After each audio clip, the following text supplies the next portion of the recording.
Welcome to Affordable Foundations, Legacy Impact Through Housing, the podcast that explores how housing shapes communities and creates lasting legacies. I'm your host, Cecilia Casio, and each week we'll dive deep into solutions, challenges, and opportunities in affordable, attainable, and workforce housing. From current housing models to innovative approaches reshaping the industry, we'll explore the policies, investment strategies, and community-driven initiatives that are making a real impact. Housing isn't just about buildings, it's about people, opportunity, and the future we're creating together. We believe everyone plays an important role in affordable housing, whether you're a real estate investor, developer, policymaker, property manager, or someone passionate about creating positive change. Affordable Foundations is your go-to source for insights and inspiration. So let's break barriers, redefine possibilities, and build a legacy together. Welcome to Affordable Foundations, Legacy Impact Through Housing. Today's guest is Sandra Robichaux. When I asked Sandra to come onto our show, she asked, why her? Other than being great, I told her it's important to have guests in the industry who look like us because representation matters. Seeing people who share our backgrounds, experiences, and struggles in the industry and in leadership roles helps break barriers, inspires the next generation, and proves that success in this space is achievable. By amplifying these voices, we create a more inclusive narrative in real estate, ensuring that our communities have a seat at the table and a say in shaping the future of housing. Sandra, why don't you start by introducing yourself? First and foremost, thank you so much, Miss Cecilia, for having me. And yes, she was absolutely correct. I did not want to come on, but old habits die hard. So I'm breaking barriers today by doing this interview. But my name is Sandra Robichaux. I've been in affordable housing for about right around 15 years. I started in affordable housing in 2010 through way of accident, but by no means am I new to affordable housing. I actually grew up in affordable housing. Yeah, which allows you to really see and understand the residents that live on these affordable housing properties. When you're talking about your journey, Sandra, can you tell me how in property management, through your journey in property management, how it has helped and how it has helped you transition into your leadership roles and how it's helped you through through the different affordable housing programs? I'm sorry, I can't speak clearly today. One of the ways that it has shaped me in affordable housing is I'm able to see both sides. You know, quite often in any job, leadership doesn't always have the on the grounds work. So growing up in affordable housing, moving from project to project for the most part, I knew that there was a way out, right? I always had hope that I would, go to college and do these great things.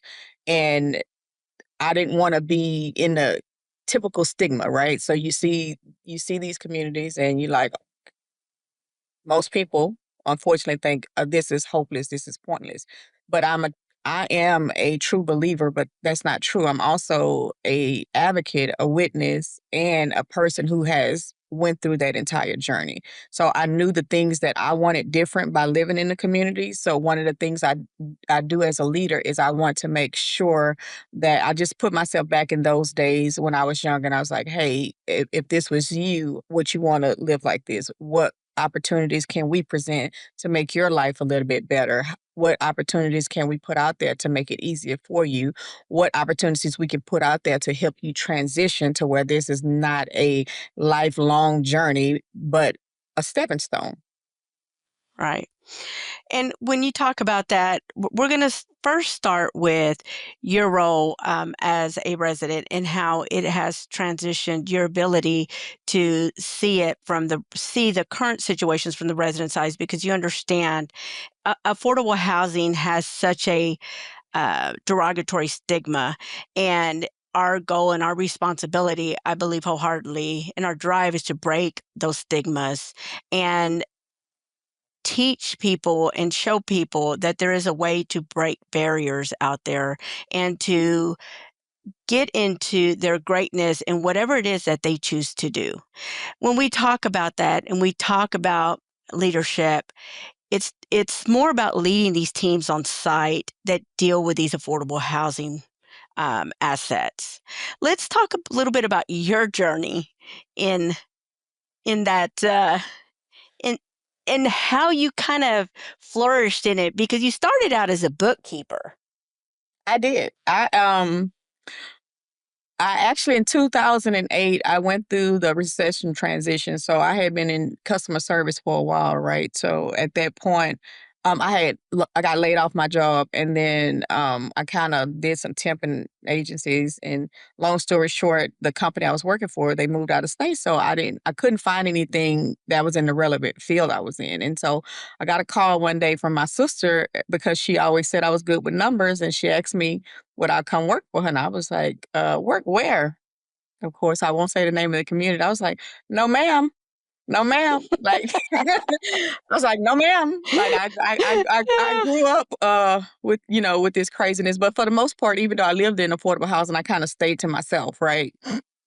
And so, long story short, I ended up taking the opportunity, and I went in as a bookkeeper, but it was so chaotic. I was like, it can't be this hard. It can't be this hard, right? So I kind of taught myself, like, hey, what are you doing? Recertifications? You need some help? Let me help you. So that's how I was able to excel fairly quickly, because I always wanted to help people. So when my job was done for the day, I would just go, okay, the system manager, what are you doing? Let me help you do this. And that's how I taught myself. Let me help you do this. And then just getting better organized, because the property was so large. I think it was like 563 units. Like, we wouldn't have been able to survive without organization. But through that process, I just taught myself on how to do everything in the office. And then I just worked my way up from there. So you took the initiative to figure things out Absolutely. and applied, the basics of, I think, organization, right? That is an office standard, and that in itself allowed you to be successful. But I think it's much greater than that. And I really want to get into this because I believe that people in our industry, do affordable housing, our industry as a whole. Let's just talk about our industry as a whole. I mean, this job, property management, is not easy. Property Well, management is not easy. It's no. definitely not easy. And what we do is definitely not the class A, the typical commercial. So it takes a lot of heart to be able to do affordable housing. It takes a lot of heart to do property management. It takes a bigger heart to do affordable housing property management, because your heart has to be there. You can't look at it like, okay, this is just a job. I'm going to get my check. No, your heart has to be in it, or you will not make it. Yeah. And in doing that, for those of you that are straight conventional and you have the heart or you have the desire to learn more about affordable housing, reach out to your apartment association, reach out to the different agencies. There is a number of different agencies out there that have education where you can just get free education and learn more about affordable housing. And I say this because I think that our affordable workforce pull is, it's like Slamming, slimming. Yeah. slamming. I have It's really here. started working on doing individual training and providing training to people because the the problem is I think there's so many misconceptions out there. Um, you know, Sandra, people think that affordable housing is just Section 8. There is nothing more. It is just straight Section 8. There is funding out there, but there's different programs. And Section 8 is not a straight 30% shot. You talk about different income levels. I don't think people really understand that somebody that makes 80,000 qualifies for workforce housing if the area median income is 100,000, because they fall in that 80 percentile. You got the tax credit programs that are at 60%, 50%. There's different levels, different programs, but I think that there is such a big misconception out there. And as a leader, how do you work on educating people on these programs and what they really mean and how they help the community? I think that's one of my biggest tasks is just educating the community, educating my leadership, my supervisors, my board members, just letting them know, like as you said, affordable housing is more than Section 8. You got project-based Section 8, you got tax credit, you got 202, you got senior housing. So it's really based on your income, right? Just because you make 80,000, it just depends on where you live. 80,000 might be a lot in one neighborhood when you go to another zip code and it's not even enough. So it's knowing the programs that are out there, doing the research. I always refer people back to the HUD.gov website, right? You go to the website, HUD.gov, you can put in your zip code and it'll pull up everything, like all of the programs that's available for you. And then it'll give you the list. Like even if you go to the LaTeX website, it tells you, hey, this is the medium income from this zip code. This is what you qualify for. So it's really about educating everyone, like 80%, 20%, 30%, whatever the program is, just knowing if it's available for you, then you should take advantage of that opportunity. But just making sure that you know the resources, I'm sorry, to go out and just look for those opportunities. Why would somebody want to work in affordable housing? Um, Somebody I can reference for myself personally, it's because of those opportunities. I have family members, I have friends, I have people I run into on a daily basis. I'm at work every day. I work in Midtown Houston, where I see people that are unfortunately not housed at that moment. So it gives me great joy to be a resource to anyone who's looking for affordable housing. It gives me great joy to be able to say that, hey, this person didn't know these opportunities were available, but here is the research, and let me help you. And a lot of times I run into people that I can actually help through whatever program I'm working at that time. So that part is the most fulfilling for me. Yeah, I think that's a great point is what we see out there on those properties and the impact that is made. I want to talk a little bit on a property management side because I think sometimes people have don't really understand the different programs and the compliance side, the occupancy challenges that may come with properties. One of the things that I hear in my investor network is, well, it's guaranteed funds. Yes.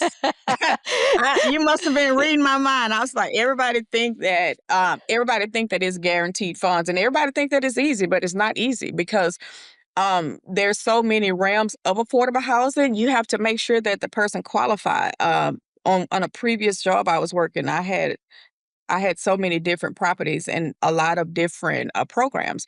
But the thing for me is being knowledgeable, right? So I might get a resident call, hey, I want to live over here, et cetera, et cetera. Okay, well, what's your income? You don't qualify here, but you qualify here, right? It's important for us in affordable housing to be able to network because a lot of times if I can't help somebody, I can point them towards the right direction or at least give them a community name. One of the things I love about my sister and I doing the same thing is we can piggyback off each other. Like she'll call me, I'll call her. That part, it's about networking, people that I've grown to build friendships with throughout this industry. Hey, what about this program? So it's about not just picking up the phone, oh, you don't qualify here, because they might not qualify there, but have enough heart, take some time out your day to help them and point them in the right directions. Because Yeah, I guarantee you there's some program out there to help them. yeah, absolutely. Sandra, when you started doing this, I met you. You were a property manager at the time. And when we say it's not easy, but it's achievable, tell us a little bit about some of those stories. You don't have to name no properties or anything, but tell us about the stories. Miss Cecilia, we have so many stories. We have so many stories. I think you've seen me go through so much with in my journey. I think one of the stories, I actually wouldn't be here today if it wasn't for you motivating me to take to apply for the position. You know, I had when the district manager position came up, everybody just assumed I was going to apply. It was all I knew is you had to live in Dallas. Mostly everybody in corporate lived in Dallas. And then I had my property running like a well-oiled machine. So I was comfortable. And you just called me one day and you was like, "Hey, Sandra, are you going to fill out for the position?" I was like, "Nope, I hadn't planned on it." Just sitting at my desk, twiddling my thumb. And he was like, "Wow." I was like, "First of all, Mississippi, I'm not moving to Dallas, et cetera, et cetera." And he was like, "Well, we might be able to do something about that." And so, long story short, I applied, I got the position, and it was I actually absolutely enjoyed it. I think before then, the most I've ever done was like 2 properties. I was a senior property manager, but then being able to travel and train, because just like you have to educate the residents, you have to educate the staff. They don't always know the opportunities, or they was not given the opportunities, or just because they don't like I took the initiative to teach myself. Everybody don't take that initiative, but that doesn't mean they're a bad employee. That means that's where people like myself come in at. I'm a I'll learn something and I'm gonna come back and share it with everybody. So one of the things I still do to this day, I started when I was working for you on Wednesdays, I dedicate a lot of my Wednesdays to training, whether it be training through third party or in-house training. I take a look at like if I got resident complaints for that month or what have you, or if there's an inspection that something needs to be addressed on. Like on Wednesdays, I take that time at least 3-4 hours a day, and I just dedicate that to training and educating my staff because that's important. They have to be educated in order for them to educate the residents. Yeah. And Sandra, let's talk a little bit about, so we have investors and developers, property owners, staff that plugs in to this podcast. I think one of the things that I constantly saw you do is when you took a property, you really dug in to financials and found solutions. So talk a little bit about that and your success in that. I think it's key whenever you take over a property or any organization. When you take over property, you have to look into the financials. Usually, not all the time, but usually when a new person is coming in, it's because something needs to be corrected, right? So I always dig into the financials. I want to maximize potential, and it's not about the NOI for me. It's more about creating funding to better help the residents, right? So if you're getting your rent and if you're getting your rent and it's really not maximized and you barely making ends meet, unfortunately sometimes that causes neglect on the property. So I always go in and make sure that we're doing all that we can to maximize all income coming in. And then, that's kind of like when I go my tag team with my supervisor. Hey, well, this is what I need, right? This is what I can do to get it if you allow me to do this. And so for 95% of the times that has worked because not only am I increasing NOI, I'm increasing the value of the asset as well as the reputation that we have with the residents. And so making sure that those financials make sense for all parties. And then, that another thing that I always do is inspections, right? When I take over a property, I like to do inspections. I personally like to walk all of the units because it tells me a lot about what I'm getting myself involved with, right? The unit inspection is going to tell me, one, is my staff doing their job? That is the front office as well as maintenance. It's also going to let me know if the residents are taking care of the property, and if they're not, then what do we need to do to address it so that they are? Yeah. That is one of the, you have always had the highest other income aside from, general income, but you were always able to bring in more other income than everybody else. And that really is a balance of not just being responsible for the residents, but also being responsible to the ownership and the investors.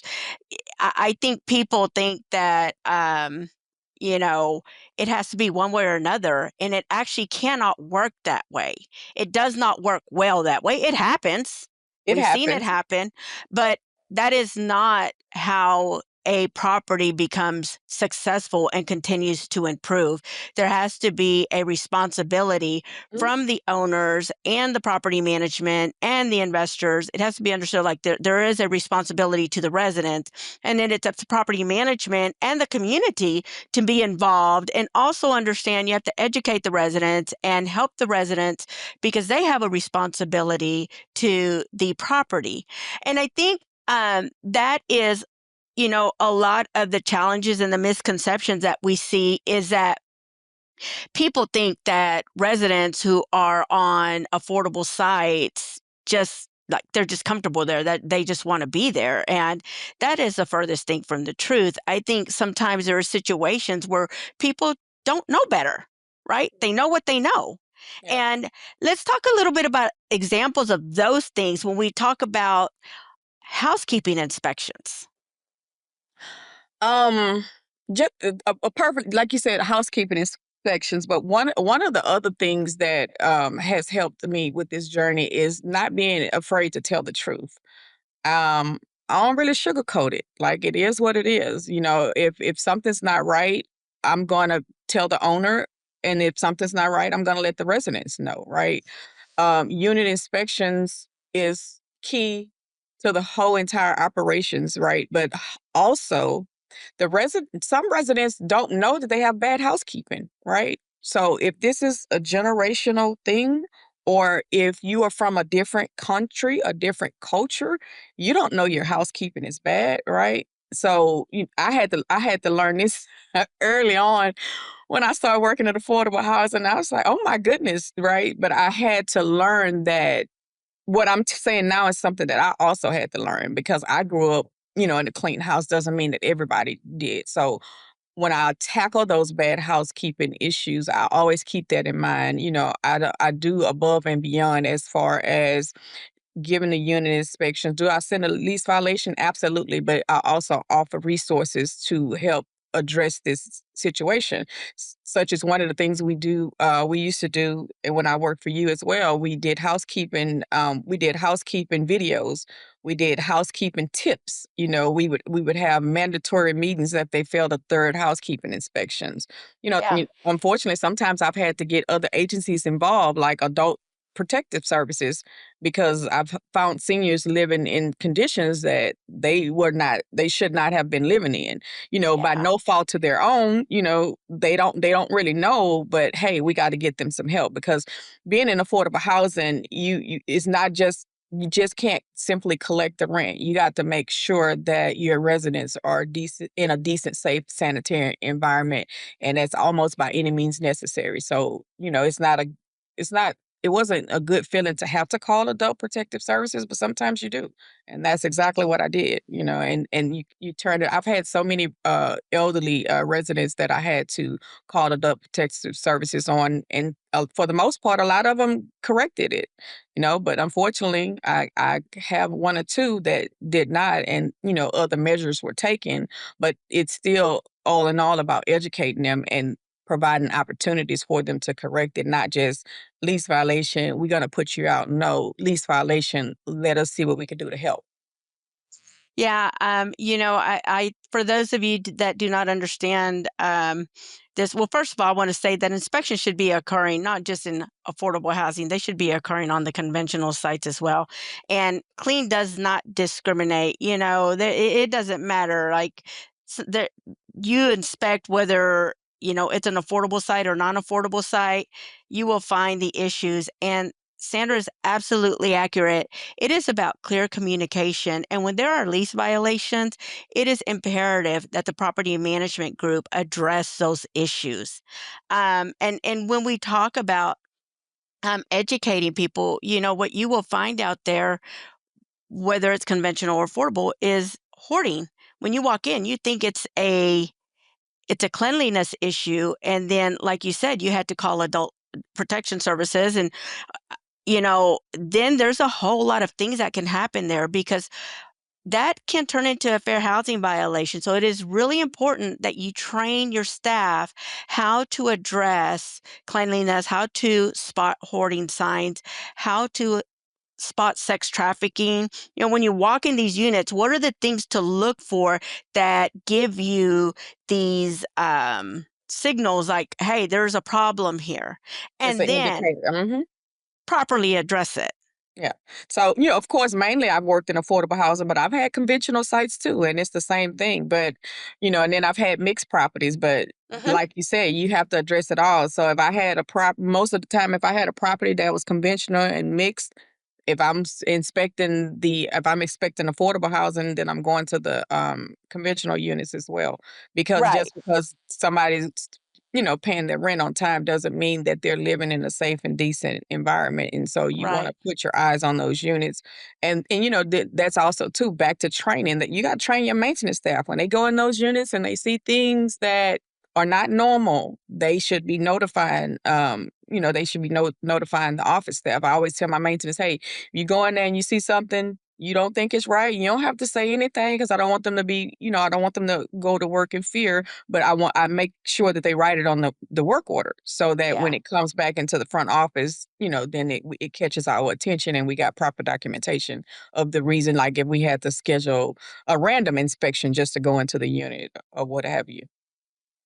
Yeah, I think that's it's about clear communication, and everybody really has to understand these programs. And we keep going back to training, and we keep talking about training, and effective communication is important to to be part of that training, because maintenance guys sometimes are going 100 miles a minute, and or they're like, well, we've already told the manager, like, we're tired of telling her. No, your job is to document it, and your supervisor's job will handle it from there. It's all part of a puzzle, and all these pieces have to fit together in order to have successful operations. And I think, that is one of those. I loved watching you operate these properties. I know that, they were not easy. I remember our challenges with, crime.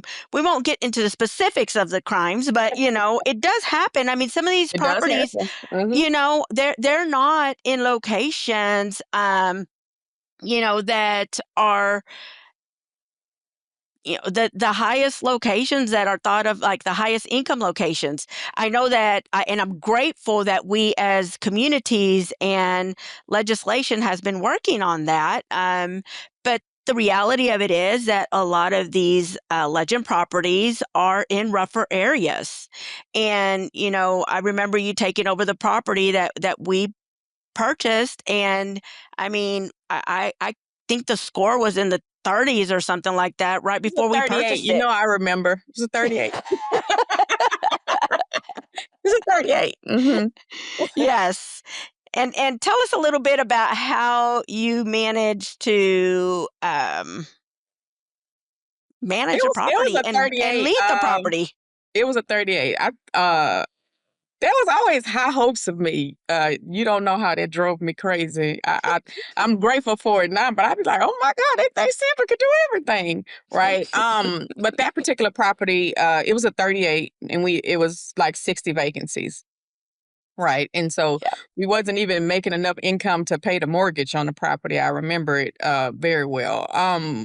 Pretty much there was a high crime rate.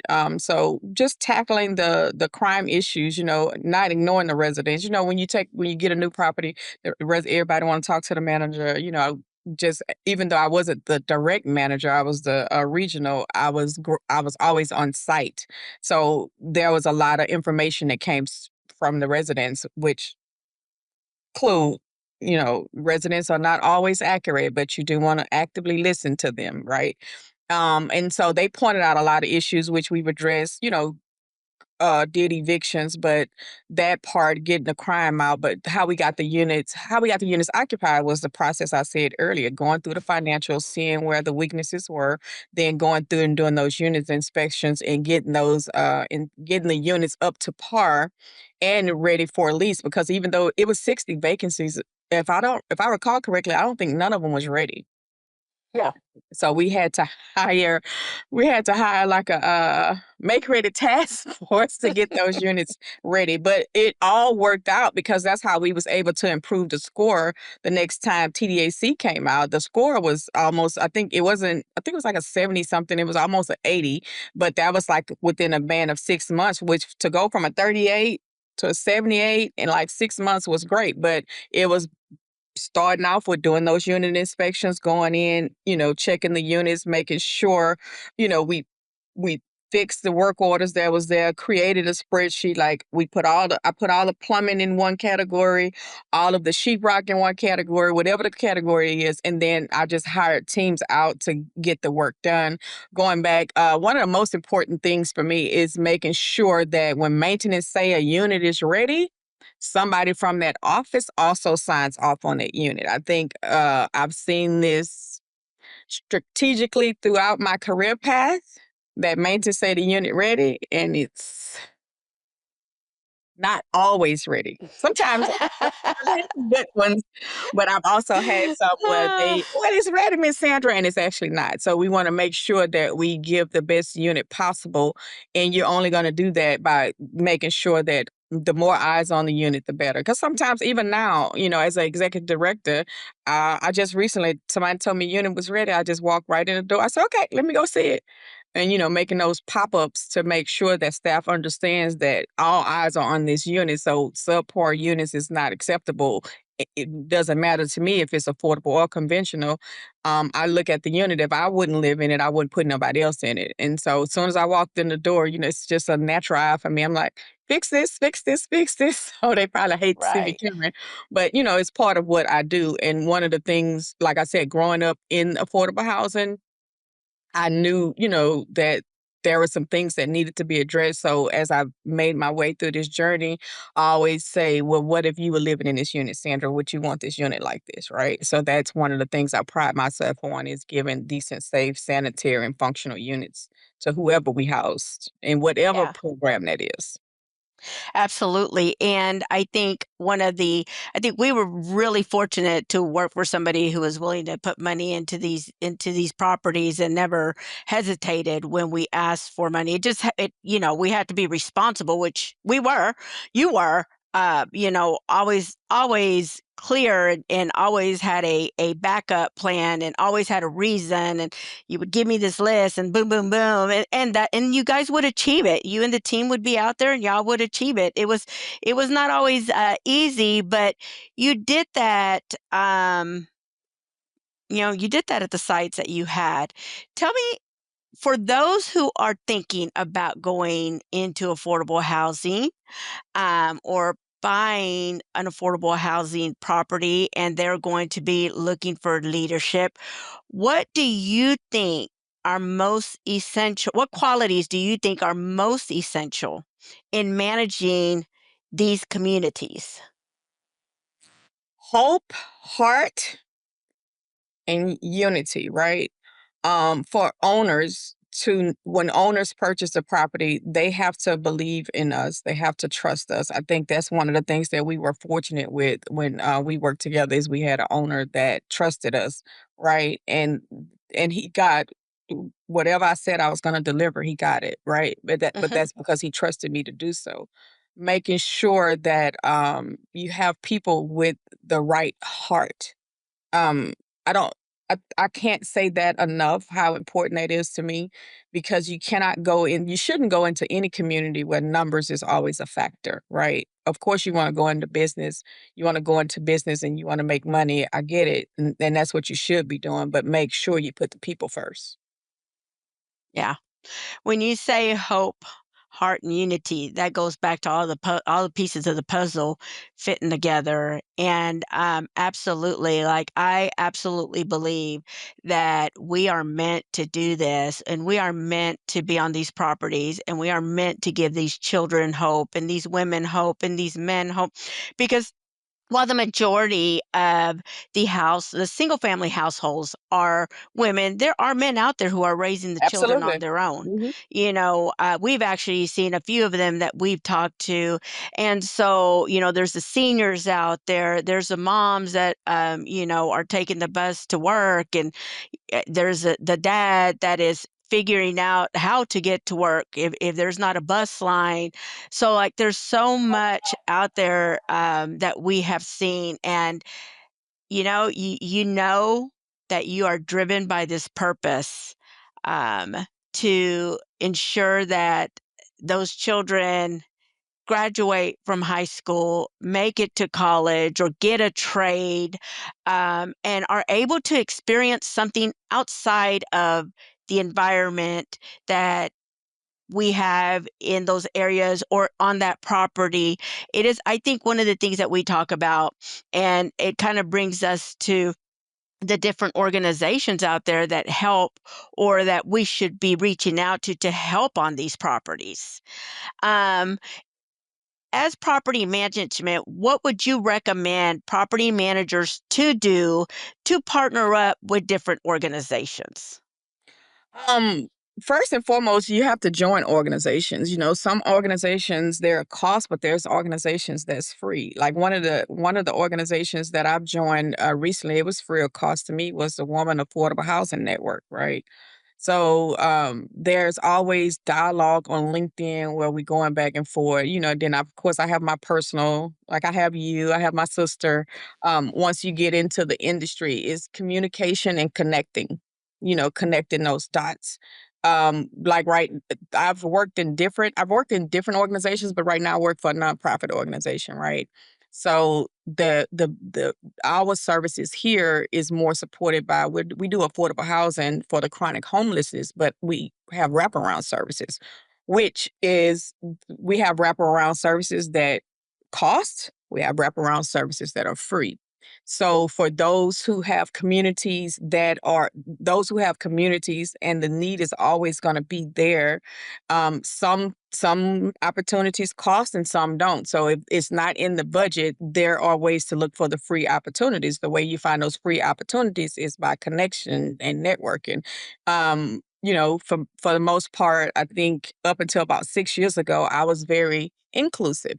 I didn't participate a lot, and I was just like, I want to do my job and I want to go home. And my property is 100. I don't, really care. But then, not saying I didn't care, but it was like my property was thriving, but I had to learn it's bigger than my property, right? So it's about sharing information. Yeah. And I think when we start doing that, when we get on podcasts, when we get out there and get out of our comfort zone, Absolutely. is when we start seeing that impact. You got to be stretched. We got to keep stretching you. We got to keep stretching ourselves. That's what you And did. You kept taking me out of my comfort zone. And look, and I'm going to keep taking you out of your comfort zone. I remember I used to be sitting at my desk and I just see your name on this phone. I used to be like, oh, Lord have mercy. What is that? Because you ain't called me a lot, but if you called me, I was like, I knew I was going to give me a new assignment. Yeah. And you were very successful when you were given assignments. So, Yeah. I think that is part of what our responsibility Mhm. is to keep pushing those that work around us, those that we come in contact with, to be in their greatness. And we know, Sandra, like you and I both know, we can't make an impact on everybody. But if we make Anyone. an impact on one person, they can go make an impact on another, and then on another, and it goes way beyond what you will ever really be able to recognize. And in the grand scheme of things, that's what we're supposed to do. We're supposed to be making a difference in others' lives. Like the old folks used to say, it takes a village to raise a child, right? It takes a village to strengthen a community as well. And so that push, um, I won't. they'll know when I guess whenever this air, but my staff, that I push them so hard. I was like, I don't tell them that, but I was like, somebody had to push me, so let me push you. So it's like a domino effect, right? So you got to get out your comfort zone to be successful, but you got to get out your comfort zone to make sure those who are uncomfortable are comfortable. Because just say, for instance, if you and I would have never met, I probably would have still been just content at being a property manager. Yes, I was a successful property manager, but my mission, I had to learn that my mission was bigger than that one property, right? And when I left that property, I probably impacted at least 25 more properties after that. So And a then, number of people. And mhm, I appreciate the credit. Yes, I pushed you out of your comfort zone, yes, but you let me did. tell you, you would have, Yes, you did.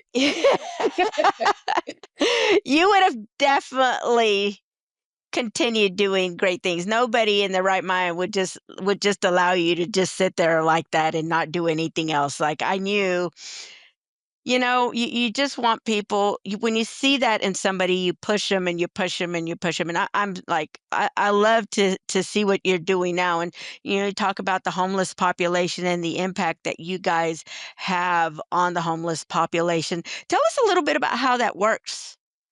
So, so currently I work for Timino CDC, which is we house chronic homelessness, which means you have to be unhoused for at least a year. And then we also have a youth program from ages 18 to 24. Most of those are either chronic homelessness or they might be aging out of foster care. So we have facilities in which we house them, but we also cater to these wraparound services. So there's mental health support, there is food insecurities. We partner with organizations such as the Bread of Life, who provides food boxes for them. Houston Food Bank, Second Service. There's a lot of organizations that actually come in through third party and help us make sure that we prevent homelessness as much as we can. But then we also have a lot of things in house, like some of our mental health services are partnered with our sister organization, which is Bread of Life. And so just making sure, like I'm here, right now. So just making sure that we give them as much hope and help as possible, going through their journey. I've lived in affordable housing, but I've never experienced homelessness. But I can imagine being one job away from being in that situation, right? You never know when something can happen to you. You never know what somebody went through mentally. So just being here for them, being a support system for them, making sure we got a bed. A lot of times we're 100% occupied, but the good news is we do have a new building coming up with about 31 units. So we'll be just reaching out a little more with that. Yeah, that's that's a great cause, and I hope that you continue to make great impact there. And as a community, that we understand that homelessness is not always those that just desire to be without a home. There's so many different factors involved there. Mental health is definitely there. I think we become we add stigmas to things, and as a society, we just need to do better at understanding what is really happening. It's really easy to jump on a bad wagon, but it takes a little bit of time and, you know to be honest, intelligence to get to know, and open your mind, to learn about something that makes you uncomfortable. Hmm. So Absolutely. Yeah, yeah. homelessness. It's become a very big part of my heart within the last year. Especially being Midtown Houston, where I see it every day. I pull up from work, and I'm like right here, and I can help them, but sometimes they don't want it, and you got to be okay with that too. You be an open book and ready for those who are willing, and sometimes they might come around, sometimes they don't. But again, it's about hope, making sure that the ones who do hope I want to be that person that's there, or working for the organization that's there to help the community when to help the community at its most vulnerable. Because just because you're homeless doesn't mean you're not human. You are human, and you deserve a place to live. Yeah, absolutely. Sandra, we're getting close to wrapping up our time here, so I'm going to ask you a few more questions here. Um, If you could give one piece of advice to someone looking to enter the affordable housing or property management industry, what would it be? Um, if I can give one advice for somebody entering affordable housing, come in with a big heart and ready to do the work, and you have to have that hope. You do not enter, right? Because it's not easy, but it's definitely worth it. Yeah, absolutely. And looking back at your career, what's the one lesson that has stuck with? I'm sure we have plenty of lessons that stick with us, right? Because we are not perfect, but what's the one lesson that has stuck with you most in leading teams and properties? The biggest things that I take with me from organization to organization, especially in property management as a whole, is residents, right? Sometimes they can get aggressive. And I've learned to, not get upset, not take it personal. And I teach my staff they're talking to their situation and not you, right?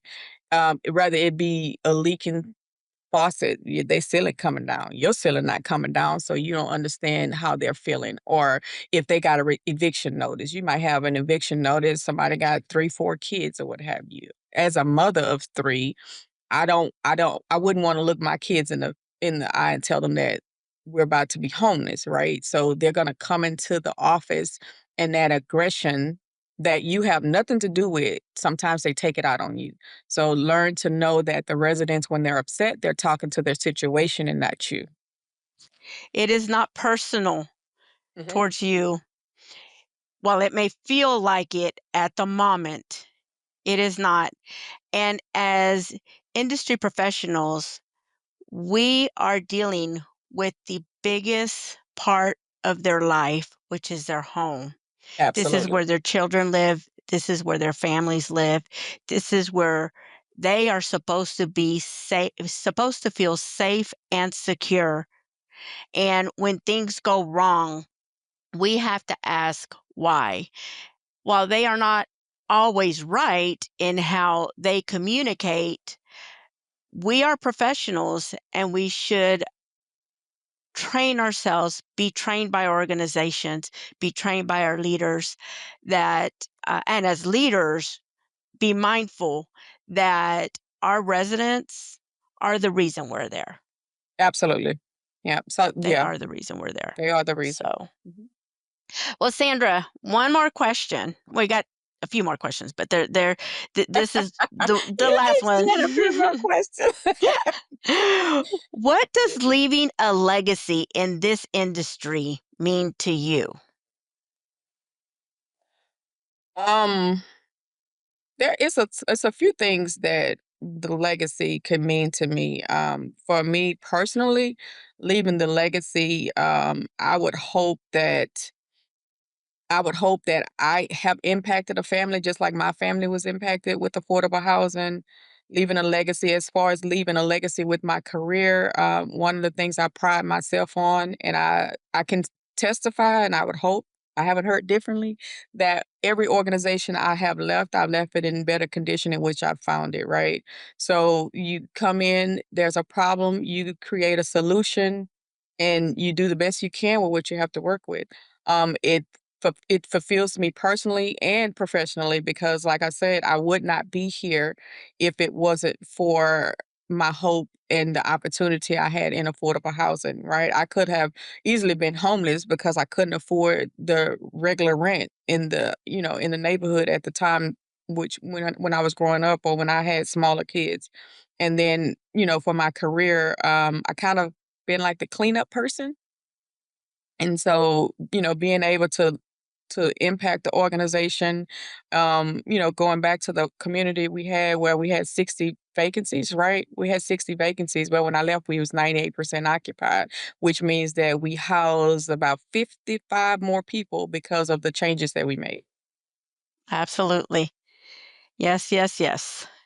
Well, where can our audience connect with you or learn more about the work that you're currently doing? Um, the organization I work for, again, I'll say is Timino CDC. You can go to our website, which is timinocdc.org. You can find us on LinkedIn. We're on Facebook. We're also on Instagram. And you can send us an email or you can connect with us on either one of those sites or our website. Again, that's timinocdc.org. And you can actually donate on that website as well. I do work for a nonprofit organization, and so the programs are mainly government funded. However, they're not always enough. They're not always enough. They're never enough. So we always look for ways of giving back. That is definitely one of those ways. Yeah. Awesome. Well, thank you, Sandra, for joining me today. I'm really grateful to have you as a guest here, and I cannot wait to see how you continue to transform lives through housing. Have a Thank you great so day. much, Miss Cecilia, and I hope you're proud of me because you kept pushing me. Absolutely. I cannot be more prouder of you. Like you have just done great things and you came on this podcast and you You know drove me crazy, but I made it. You drove me crazy, but I made it. Yeah. you And so absolutely did. what you did for me is I hope I can do that, pay that back 10 times over by doing it for someone else. I am sure you will. I am, and that's when we impact people, that's all I ask of them is you go make impact. My greatest gift from any of the team members that have brought me to where I am today is that they go pay it forward. Because Thank honestly, in this industry, we are not one. We do this together. And even as leaders, even as a president of a management company or owner of a product, I don't do this alone. It's the team members that make us who we are. It's our teams and it's what we put out there. And so I'm so grateful for you all, and I am very proud of you. I keep up with you on LinkedIn, and that's why I reached out to you because I'm like, okay, I'm going to bring her on this one. So, yes. I couldn't told you no. I probably would have said no to about 500 other people, but Well, here's what I'm going to I just here's saw that phone. It looked like when I was back in my office, I was like, "Did she go? There go her name." here's what I'm going to tell you. I challenge you to get on more podcasts because Oh you have great Lord. information and great value to share. So, thank you. Thank you, Miss I'm Cecilia. Have a thanking you good ahead one. of time because I know you're going to do it. So if I do another one, I'm gonna call you, right? Yes, you can call me. All right.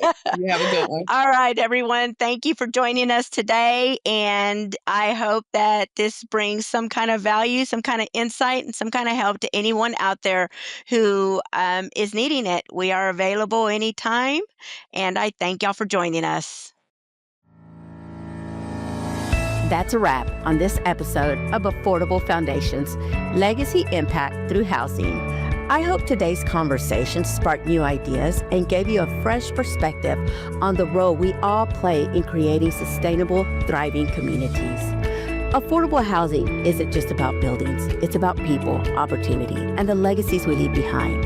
Every step we take to improve access, challenge stigmas, and drive solutions brings us closer to a future where everyone has a place to call home. Make sure to subscribe to Affordable Foundations on your favorite podcast platform and share this episode with others who are just as passionate about making a difference. Follow us on social media for more insights, updates, and stories from the field. And before we go, a special shout out to the incredible teams working on the front lines of our multifamily properties. The property managers, maintenance teams, leasing staff, and all those who make housing possible every day. Your work is the foundation of stronger communities, and we see you. We appreciate you, and we thank you. Until next time, let's keep building a legacy that lasts.